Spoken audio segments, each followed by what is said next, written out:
You want to go Thomas or Tom? Tom. Tom Rolfs, good morning and No, welcome to my show. actually, call me Maestro. Maestro.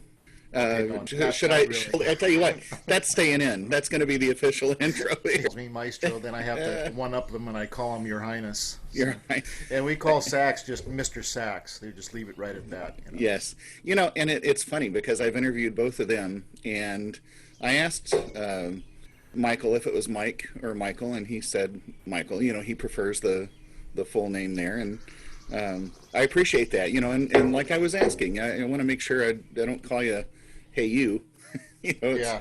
Yeah. So. Well, I try to call Michael Michael, but I think Dave went to Juilliard with Michael, and I think back then it was Mike. So I think Yeah. So sometimes I get thrown off because Dave calls him Mike, and then I call him Mike, and I realize, oh wait, it has to be Michael. So, well, good. Well, I got everything I need. That's great. Okay, nice talking to you. We'll next time. Well, I tell you, it's a real trip getting to do these interviews because I finally get to talk to people that, well, unless I come to a concert and try to sneak backstage, it's not going to happen. So Yeah. this has been great to get. Sneaking backstage is always a little awkward, isn't it? Yeah, but we know, right? We musicians know just how to do that without looking conspicuous. Well, how are things these days? These are strange times, right? Yeah. And they're different, I'm doing a fair amount of teaching, so for the kids, I have to be really positive and be forward thinking and but like on the inside I'm kind of weeping. but they're in a different spot in their career, so this is their moment to, when everyone else is kind of confused and maybe not putting the time in, this is their moment to really put in the time and then improve by leaps and bounds. Yeah. So I'm at a different spot in my career, obviously, because I'm kind of towards the back end of it, and so motivation for me is more like, what will I have to play when I go back to work, or what projects will they come up with me in the BSO that I should be ready for? Because I finished a bunch of Leroy Anderson stuff for the Boston Pops, and then I decided I'm going to take like a really big chunk of time off, like a month off or so, which I've never done that in my life. So just kind of see, and then I started golfing. I golfed when I was a kid, but I realized golfing is not as much fun as I had hoped it would be. To avoid frustration, that might not be the best choice. Right. So I'm curious about the Leroy Anderson thing. Of course, there's more than just Sleigh Ride and Bugler's Holiday, right? I mean, there's, in fact, I did one this past season, Gallop, I think it was. It flew by. I mean, it was a wonderful, wonderful piece, but, one of the lesser known pieces, I think. So which Leroy? We did a Bugler's Holiday arranged for 4 trumpets a cappella. Nice. And that was very cool. That actually came off really well. And then I did Trumpeter's Lullaby with Keith Lockhart accompanying, and I was happy with that. And then Tom Siders did Blue Tango with Keith accompanying. So that was the Leroy Anderson set. So that was fun. We had fun with that. Yeah. So I did that, and we've done all that Leroy Anderson. We're Boston Pops and Leroy Anderson. That's a connection. It is what it is. So because most of his pieces he wrote for the Boston Pops. Well, I just learned something new today. I didn't realize that. Yeah. Oh yeah, I think he lived in Boston, and he and Arthur. I think Arthur Fiedler actually, the two of them, collaborated on all that stuff. There's so much Leroy Anderson stuff that we play. It's not just Sleigh Ride, and there's all sorts of things that you that you probably have heard, and you go, oh, I recognize that tune, and then you realize, oh, that's Leroy Anderson. So I'm wondering if I suffer the same. Well, suffer is not the right word. Whenever we rehearse a Leroy Anderson piece that's not Sleigh Ride, I'm always tempted in rehearsal to put a horse whinny at the end. Oh, yeah. Come on, Larry. You have to be more clever than that. That's too many people come up with that idea. So you got to do something. You have to come up with something different and risky. Okay. Okay. Well, I'm a risk Like, taker, so well, like in the Boston Pops. Now this is I haven't played Christmas Pops in a while because I at some point in my career.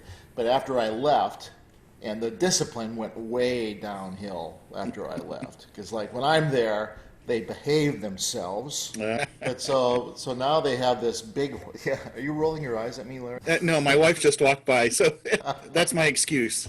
So now they have this big horse head, like literally, I've like a, seen. and then they stick the trumpet in the horse mouth, and they, Yeah. it's like it's so silly. Yeah, but you know the audience loves that stuff. Oh yeah, sure they do. Yeah, Yeah. but you have to let Keith know what's going on. He doesn't like to be surprised, which I don't blame him. Like he wants to say, okay, you can do that. Oh, I don't think you could do that. So he sometimes the boys get a little carried away, and then they get a little conversation with with the people Sure. that are responsible for presenting this to the public. Yeah. My wife is a All in good fun though. It is in good fun. And I was going to say my wife's a violinist and we play in several regional groups together and she's like, the brass section, we end up losing it at some point in rehearsal every time. And it's just, I think she's jealous that the strings can't get away with that sort of thing. Well, I think our music director Andres. Sometimes I think he looks back, and we're having fun back there. And at first, like, was Andres getting irritated with us? And I was, no. I think he wishes he could be back there with us. Yeah. He's like, oh, they're having fun, but I wish I could sit with them. Yeah, exactly. Yeah. I've learned over the years that second trumpet player is the most important, I think. I play principal in a few regional orchestras here in Indiana, and a good second trumpet player makes you sound great. Yeah, well, You know, that's what we have. We have that in Boston. And I remember lessons with Mr. Chikowitz, and he would have me stay late and then try to, because he was getting ready for a class or something, so we'd play duets. And he was just such a great player. I remember that. And now I have that with Ben Wright in Boston. So when do you get elevated to the position of maestro, when they can actually put that on your contract? It's a good question. Let's ask Bilger that. Yeah. See if I can get some more people calling me maestro. Yeah. Well, that's how I'm going to title this when I publish Oh my it. God! Only Bilger calls me maestro. Oh no, the orchestra chauffeur, he calls me maestro, but he calls everyone maestro. So. Oh, okay. So, well, how are you enjoying the teaching here during, the virtual teaching the last few months? I like it because I feel kind of useless. So I'm enjoying. I like the kids, and I like, and they're starved for, playing for people and some instruction, and so so the spirit is really positive and really fun. So are these high school kids or college or both? College, definitely, and young professionals. So I have the Tanglewood kids. So we're doing some seminars, weekly seminars with the Tanglewood kids. So we're trying to come up with a program for them, and obviously that's very, very, very high level trumpet playing, brass playing. So I'm involved with the brass group. So those guys are like, they're really obviously incredibly high playing. And then I have the Northwestern kids, and there's some kids that I'm listening to. I have former students who have jobs that we hear things that they just kind of randomly send me things, and I try to be a jerk and tell them how bad they're not as good as you. You're not as good as you think you are, and you're still not as good as me. Then they laugh. So, Man, can I come study with you? Because I need to hear. You're not as good as me. You got to play better than me. Even though they kind of can, but I'm not going to let them know that. Yeah. Okay. So you mentioned Northwestern, and I think both Dave and Michael, they both teach there as well. And I'm curious, how does that work? Do you fly in for 2 days and then back basis? It could be a week. It depends on how the schedule pans out. I think. Now you're not sharing students, are you? Yeah. Oh, so we're following the trombone model at Northwestern, which I know has been successful because we get the Tanglewood kids and we get a lot of trombone players from Northwestern. So I can hear that it's successful. So we decided to give it a shot, and see how it worked for us, and we like each other. Channing Philbrick too. He plays in the Lyric Opera Chicago. Right. So we like each other, and like Dave and Michael and I are kind of the old guard a little bit, right now. So we decided to follow the trombone model. So we all of us teach all the kids, and it's been kind of interesting. Is I think it's actually working well because the kids are successful. So that's proof in the pudding. And then so. Do you all follow kind of that Chickowitz mindset, or are there some individual voices there? And we seem to, but Michael is heavily influenced by Stamp, and I was heavily influenced by Chickowitz, and he and I have talked about it. It's very similar stuff. It's not rocket science. It's so some of the kids come in with their Stamp warm up, and some of the kids come up with the Chickowitz warm up. But Michael and I still apply what we know, to that warm up. I think we're like focusing in on kind of a. Like I had a couple kids this year, like, okay, start off with the Stamp buzzing routine and that stuff, and then move to the Chickowitz stuff. And I think we're kind of slowly coming up with a routine, but it works. And then David is more Chicago and Chickowitz, but we all serve kind of different purposes. Like, having studied with Chickowitz and Jacobs as much as I did, I spent a lot of time with the setup and the breathing and the position and the ease of playing, and then Michael's really great at like problem solving and finding stuff to fix things. And he has a very strong daily routine. And then David is just so knowledgeable about the solo literature, and so it seems to work really well. Well, I would think as a student, I'm listening to this, I'm thinking this is like the best of every possible situation. That's what we think, but we're biased because we're all legends in our own minds. We all think we're the best, so like all you trumpet players, we're all legends, whatever. Yeah. Whatever. Well, I mean, that fits the title of this podcast, HFL, which originally meant higher, faster, louder. Okay, but I changed it a few months ago to Hear from Legends, which I think is... But it could be both.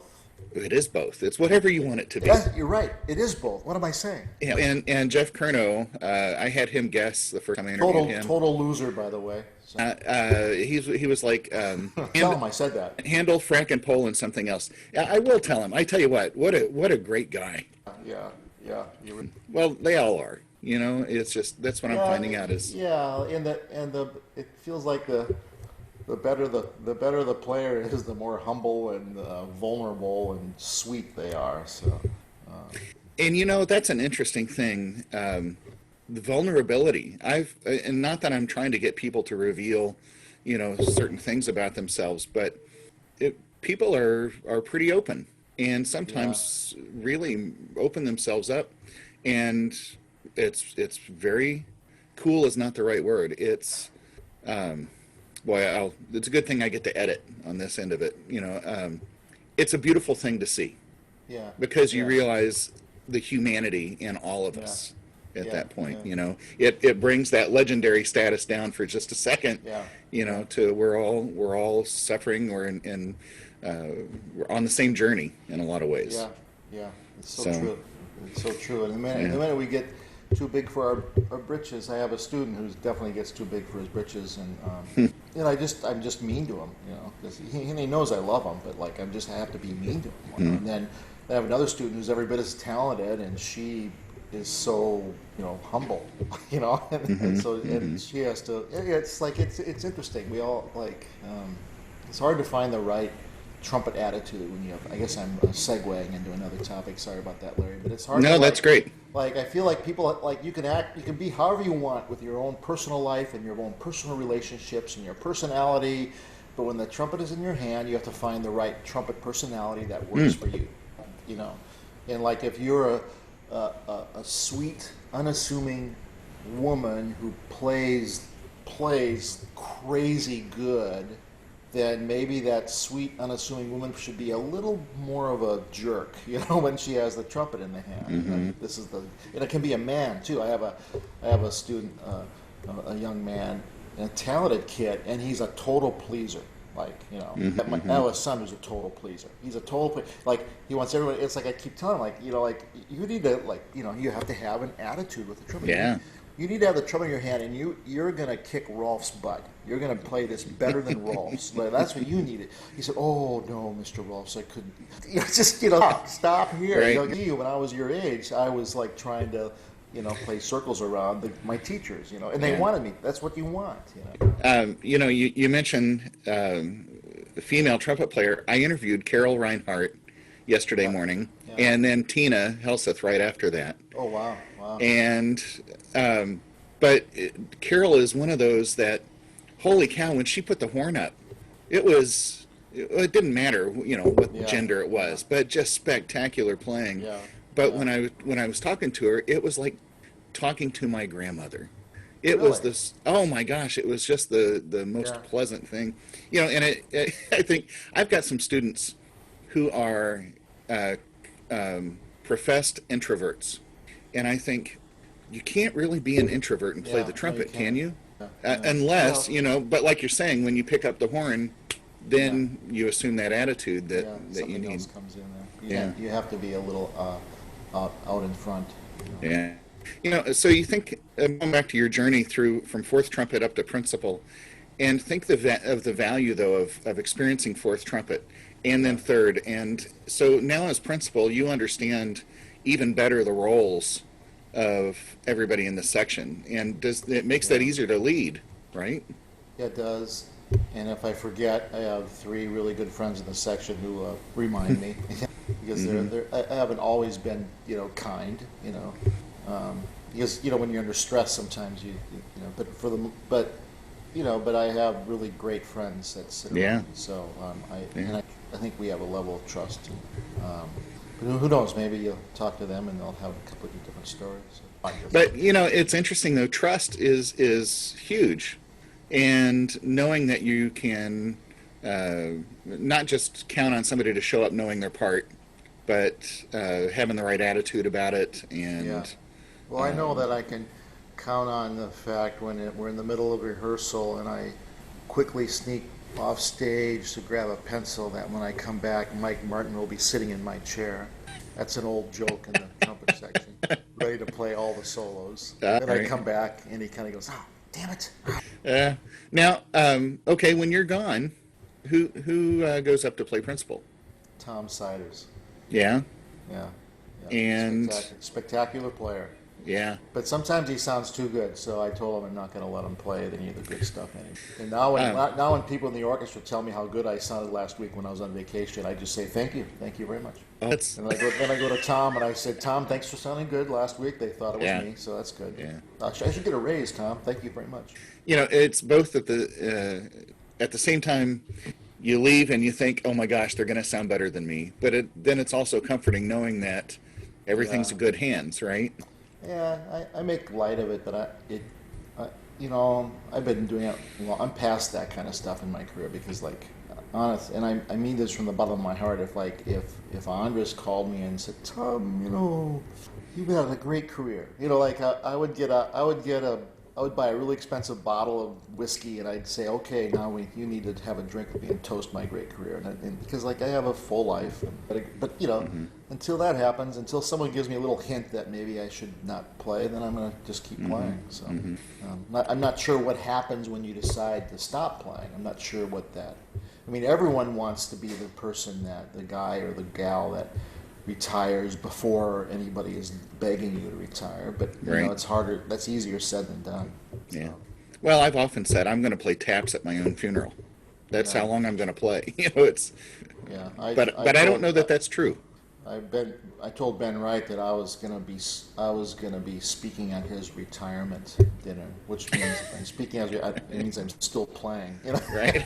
That section. And Mike Martin, I know the most about him because I've got a student who marches with Cavaliers. Yeah. And he is just thrilled every time he goes to a camp. Of course, not this summer. and people like Mike show up and are involved with things. Yeah. But that's a good feeling for me, knowing that the kids are getting good instruction, solid instruction while they're there. So, did you ever do drum corps by any chance? Did you ever No. follow that path? No. No. No. What was that path? Was it school played- band to start with? Yep.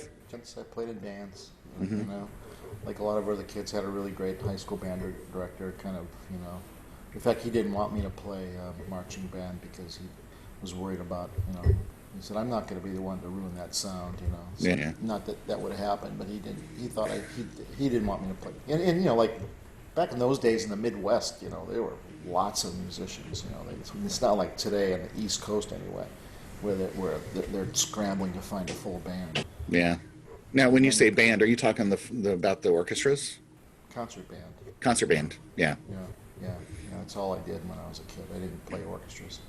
I played orchestra in freshman year, and then I played orchestra the summer at Tanglewood. And I was a Tanglewood Fellow the summer after my freshman year. So that was kind of a rude awakening.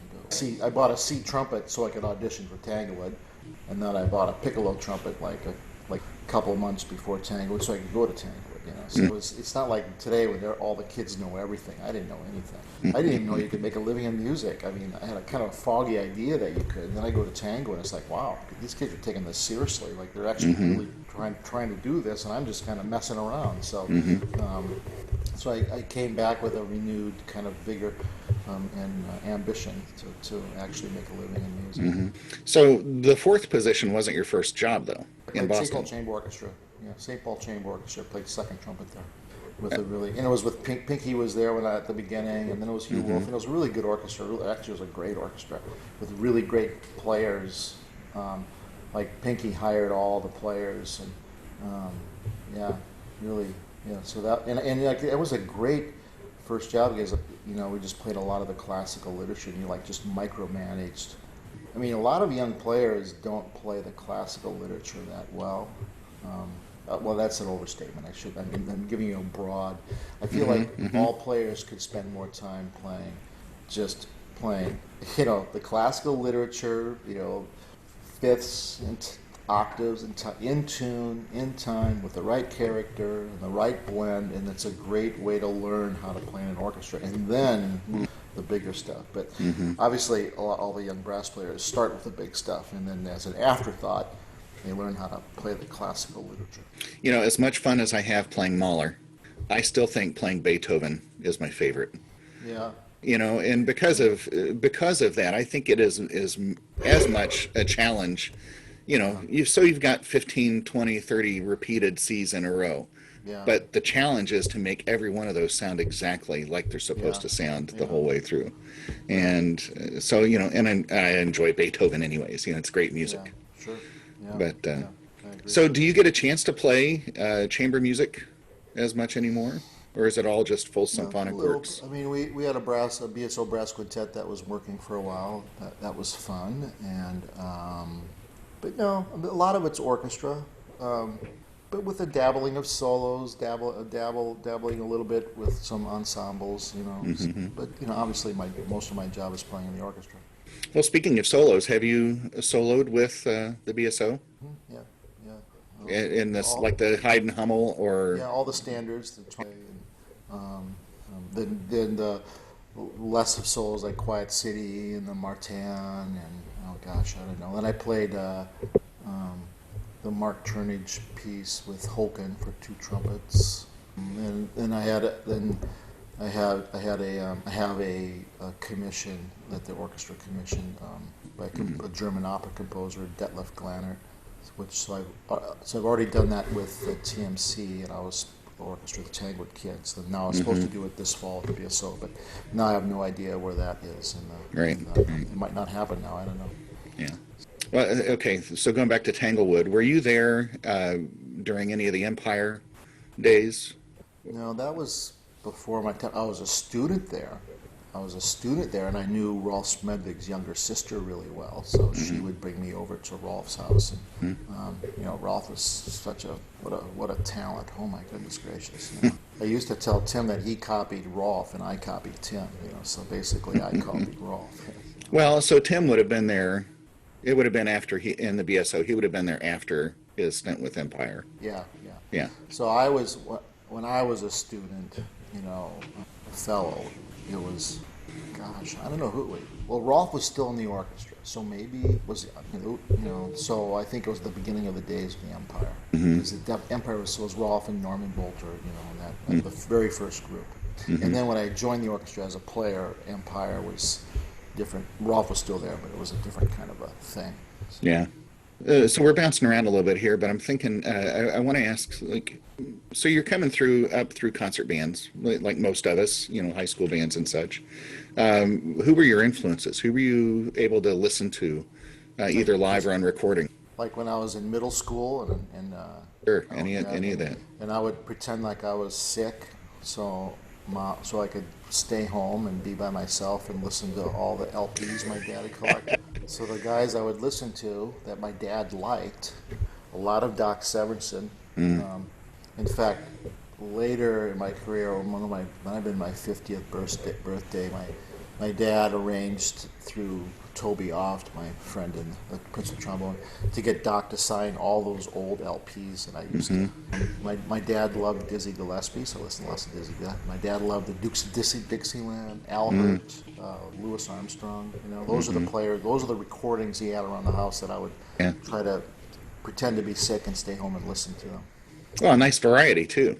And then in high school, my dad had there was that series of greatest hits. The Columbia Records put it out. Dvorak's greatest hits, Beethoven's, and I listened to all those, and that was my first. I really loved that sound. I ended up liking it more than the stuff I had listened to previously. I love the way an orchestra sounds. I'm sorry, I love the way a trumpet sounds in an orchestra, like just kind of like soaring over the top, It still gives me, I still get goosebumps from it's still really exciting to me, that sound. Yeah. Well, and we get to play so many roles, right? It is the soaring sound, but then it's like the opening to academic festival, right? When you get to just... I want more lyrical solos. I'm kind of jealous of the oboe and the horn. They get all the really beautiful solos. I get tired of hearing them. I think those should be... trumpet solos. I think that they should just become trumpet solos. Have you told them that? Yeah, all the time. Yeah. Yeah. It's like, what a waste of good music that it's in the oboe part. It should be in the trumpet part. Yeah, they're never going to hear it, right? Yeah, and plus, everyone knows the most talented musician in the orchestra is always the trumpet player.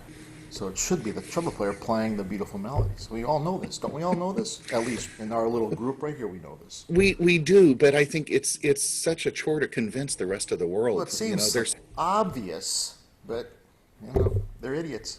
Yeah. Did you know Marvin Perry, Chappie Perry at all? No. He was my teacher at Butler. He was principal with the Indianapolis Symphony for 41 years. And when I was studying with him, he was telling me, now look, it's your responsibility to lead the orchestra. You take you take control of time. You do this, and I believed it. And he meant it in a way, not like you're the boss. Yeah. But he helped me understand my role in that, and I took it seriously. And there are times where I feel like I really do want to take over, but that's not my real job. I do like driving the bus sometimes. Well, it is a loud instrument, and I think the first trumpet can possibly ruin a concert faster than any other instrument. It's certainly in that group of instruments that can ruin. That's probably why the trumpet's almost always one of the higher paid players of the orchestra, because they can ruin a concert faster than it's like a negative incentive. Oh no, maybe they're paying you to look. We know you can mess up. We're going to pay you enough money to incentivize you to not mess up. Yeah, that's kind of what I was saying. I was stating it poorly, but that's So, but I do think at least within the brass section, it's my job to set the pitch and rhythm, and the brass section should go with me. If I'm not doing it well, they should talk to me at the break and tell me I'm doing, which definitely they'll tell me. And then, but on the stage when you're actually doing it, it's like you have to kind of go with what I'm doing. Otherwise, someone has to kind of lead, and Of course. by default, it's often the first trumpet, and then I have to be kind of in communication with the principal timpani, because he also feels he's leading. So we have he and I we're pretty in sync. Yeah. Every once in a while we get stuck on something and we kind of glare at each other, but we go on fishing trips together, so we're fine. Nice. So, and I'm not asking you to name names, but does anybody ever step on the podium that kind of makes it really difficult? Yeah, there are some conductors that are great rehearsers, and they do a great job of tuning the orchestra and getting everybody in time, and then they, like rehearsal, they kind of micromanage, which is really good for the orchestra. And then the next rehearsal, they micromanage a little more, and then pretty soon they're breaking down phrases. And then by the time you get to the concert, there's like you're so tight and it's not flowing very well. Yeah. But then the next week we sound really good because like the benefit of the work of so Right. Yeah. So some composers, and then. Usually you can find positive things in, as I said composers, I meant conductors. Usually you can find positive things with different conductors. Fortunately with the BSO, we almost always get really, really good conductors. So of course. Not like a lot of orchestras. So, week after week, even the conductors that we're not as happy with are still really good conductors. So, and there's also the element of how people. I mean, there's a music director of another major orchestra that conducted us, and it just wasn't a good fit. It's just not a good fit. So there is that too. There's the personality of the orchestra and the personality of the conductor that sometimes is good and sometimes is just not good. It's not a good fit. So, yeah. So, but you were there with Ozawa. Yeah, I loved Ozawa. How many years under his baton? Oh, I don't know. That's a really good question, Larry. Well, and I guess the question is more than 10, less than 15. Yeah, and I guess the question that follows is, what was it like when he said goodbye? Because that's such a great relationship there. It's funny because when a conductor decides to leave, it's like, what do they say about what's that phrase with a politician, and lame duck or whatever. Like there's a little bit of floating and a little. I mean, it's hard to figure out what you're doing. So when he was leaving the orchestra. The morale of the orchestra wasn't really high because it was kind of we're in between. And at that when he was leaving, we didn't have a music director to replace him. I don't think.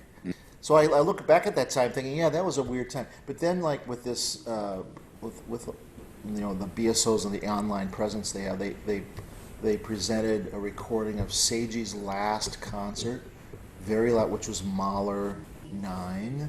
And it was great. It was great. So I'm looking back, I'm like, wow, I don't remember it that way, but this is great. Seiji was just great, and the orchestra sounded so great. It was like I listened to it a couple times. I just couldn't believe how because I don't remember because I remember those being uncertain times and unsettled times, and then I listened to the orchestra, and that's not what was coming out of off the stage.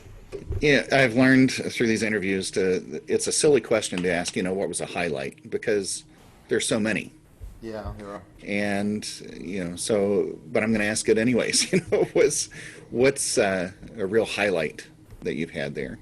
Well, the highlight, I do have a lot. And I'll have students send me stuff that I did 20 years ago that I don't even remember doing. And I think, wow, I like how I played that when I was a baby, when I was young.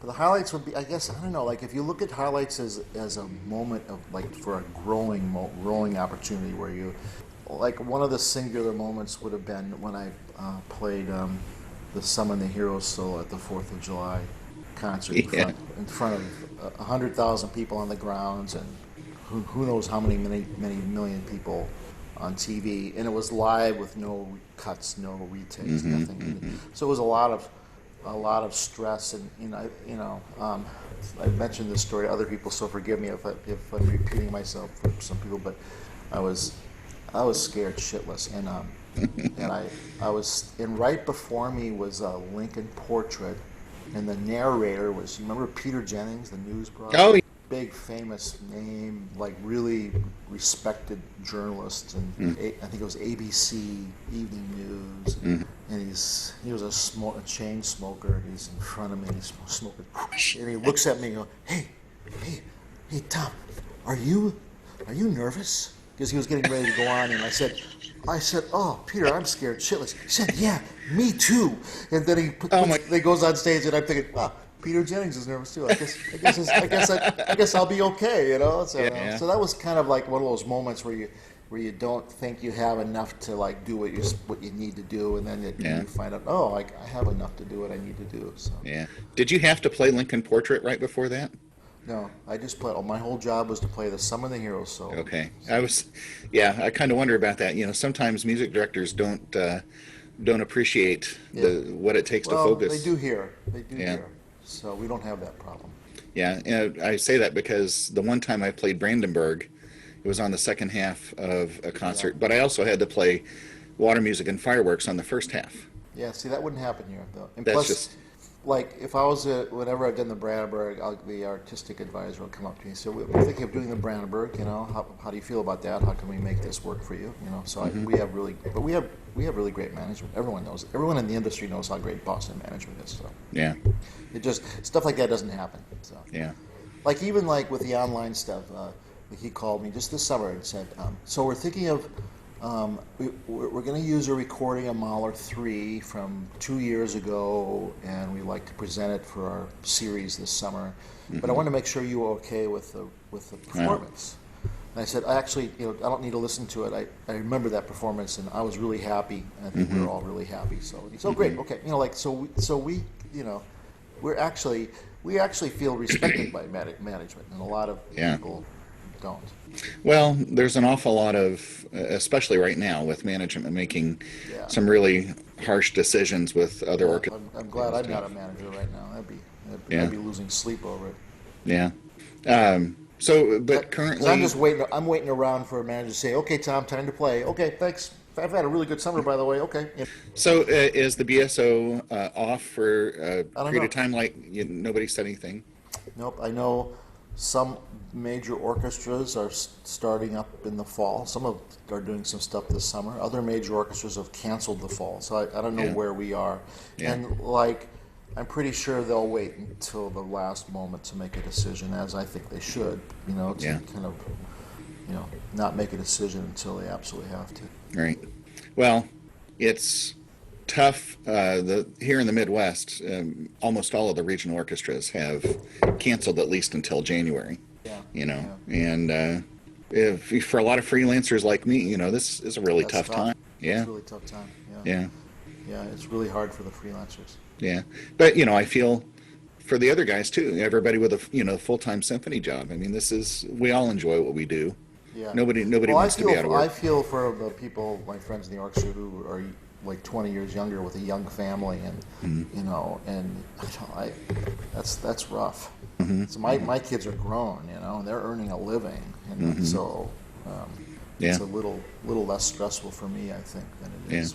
But on the opposing side of that argument is, we could be off for a year, and those guys still have 20 years left in their career. We could be off for a year, and I'm not sure how much it's, so I have that uncertainty. When I come back, will I still be playing? Okay, it's like, it's kind of weird. I've wondered too, when these groups come back, and maybe some take part of the summers off, major groups, but when you come back over that much time, is it going to be the same vibe? How long is it going to take to get that cohesion back with an orchestra?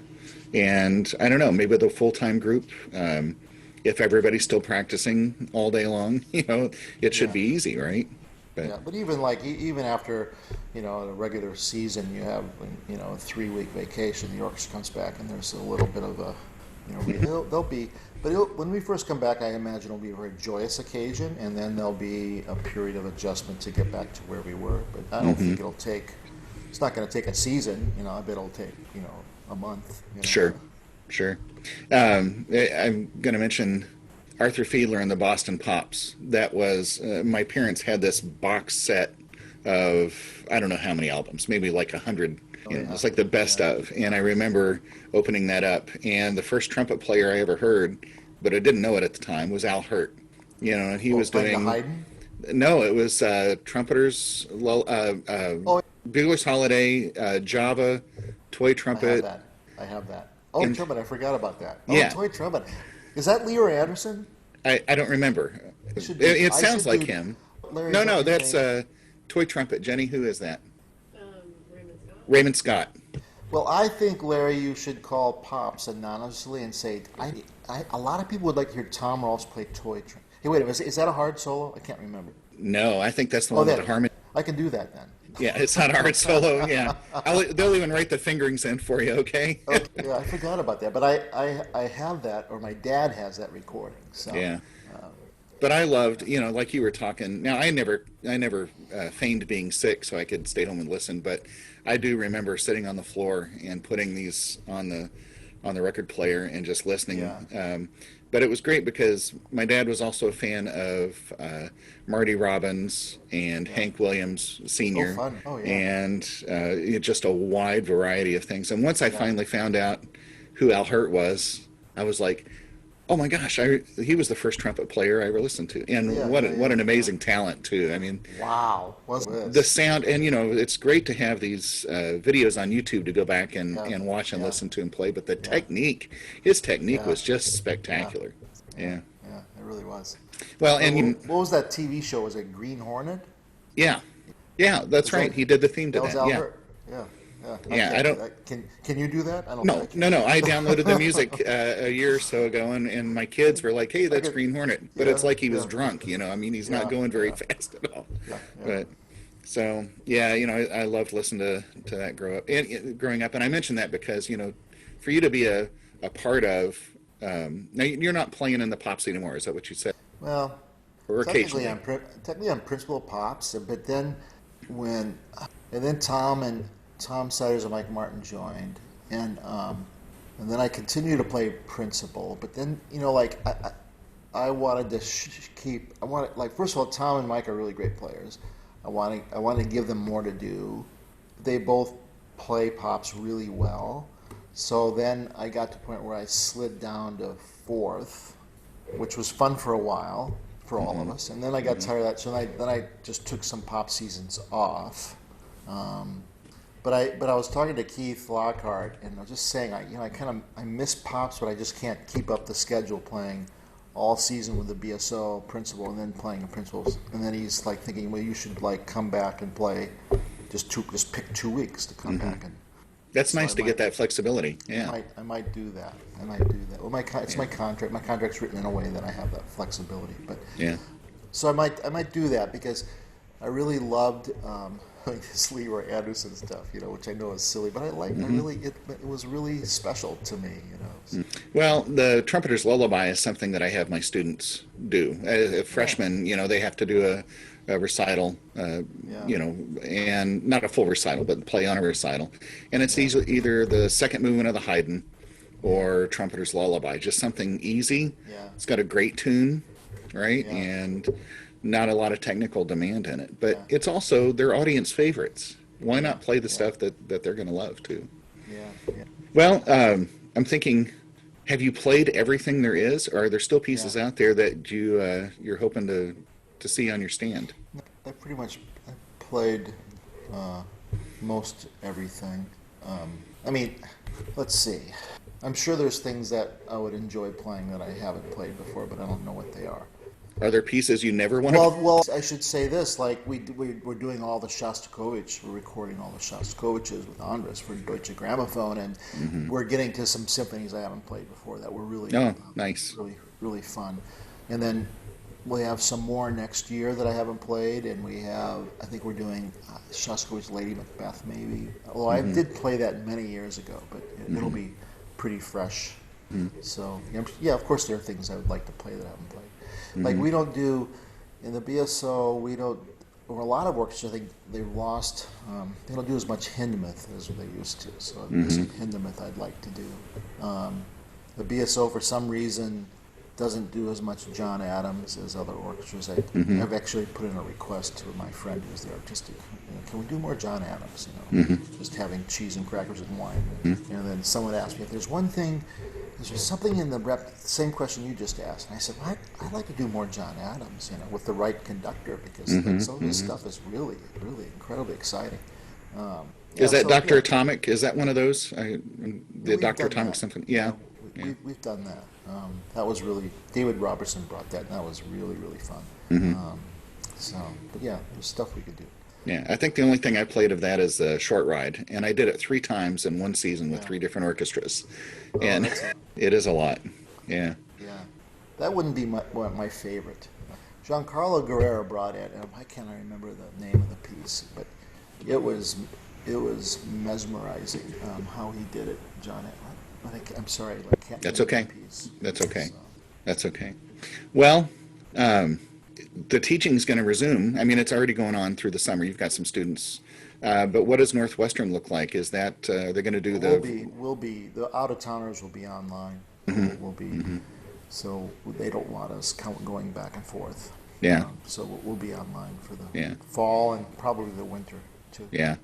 Well, I know there's still so much unknown, and the university I work for, I kind of wish they would just decide one way or the other. But at least I'm going to get to teach. I've already made a request, and I'm going to teach online for the fall semester. So teaching online it's fine. I dreaded it when it started in the spring. I had a lot of anxiety about it.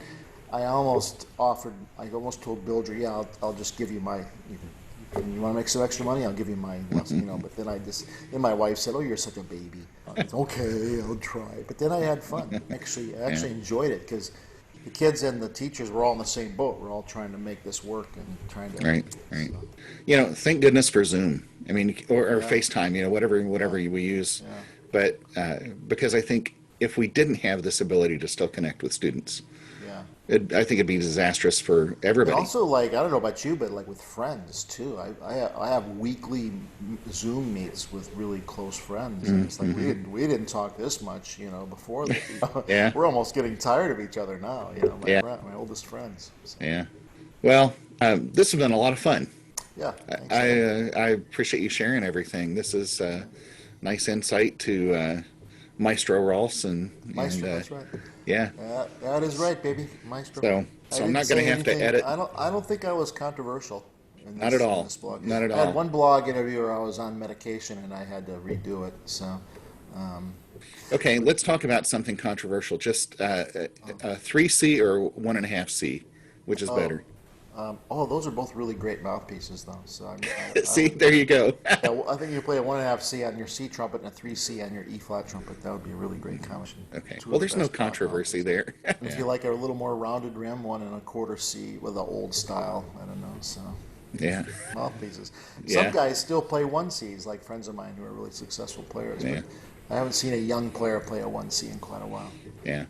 I found that I've gotten older. I don't need the big equipment. It's actually a little more comfortable on the smaller side. Well, you don't have to work as hard, So. Yeah, well, as I moved up through the section, I had to change. I realized that I had bad mouthpieces all along, and so when I became principal, I finally did the proper work and found something that worked for me, as opposed to just because I studied when I was studying Chickwitz, he didn't like talking about mouthpieces, so I just kind of adopted that, Actually, Dave Baldwin didn't talk mouthpieces, I just, Whatever you sound good on, right?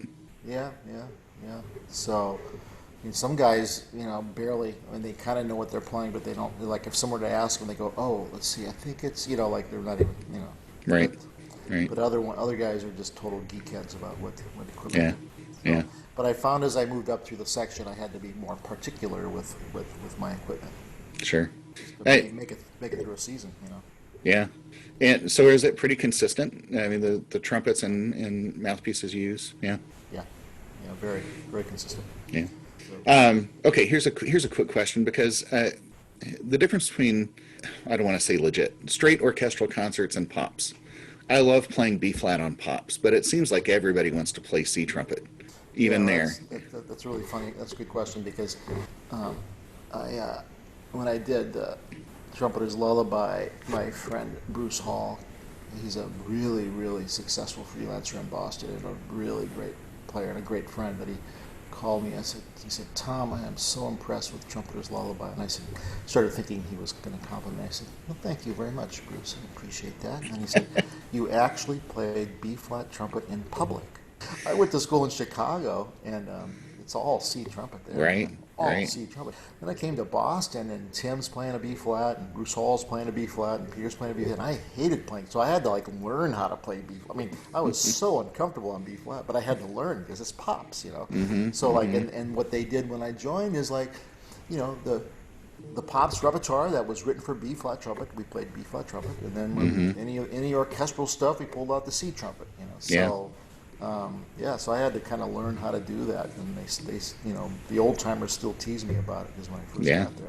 Yeah, but I like that approach. You know, I think, well, if they, you know, either the composer or the arranger, orchestrator chose that instrument, and maybe it was arbitrary, you know, maybe it was whatever popped up in Fanali or Sibelius, right? Yeah. But I thought, you know, if they've got this certain sound in mind, Yeah. maybe I'd try that. Yeah. Yeah. Well, So, like, Trumpeter's Lullaby, I had to play it on B-flat trumpet. I didn't have a choice. yeah, Summon the Heroes was written in C, and that's how you hear it. I played that on C trumpet, so. yeah. But I've seen several people play that on E flat. They say it lays great on E flat. On Summon the Heroes? Yeah. Oh, such cowards. Don't tell me it's some friend of mine, or I'll be really. I'm not gonna. I don't want to know who it was. I'm not gonna say. Let's just stop this conversation. Now we are getting into the controversial stuff. So, well, thank you very much for this morning. I really appreciate it. Okay, Larry. Yeah, it was fun. Sounds great. Okay. So, all right, stay healthy, please. Okay, you too. Yeah, thanks very much. Okay, take All care. right, Bye. bye-bye.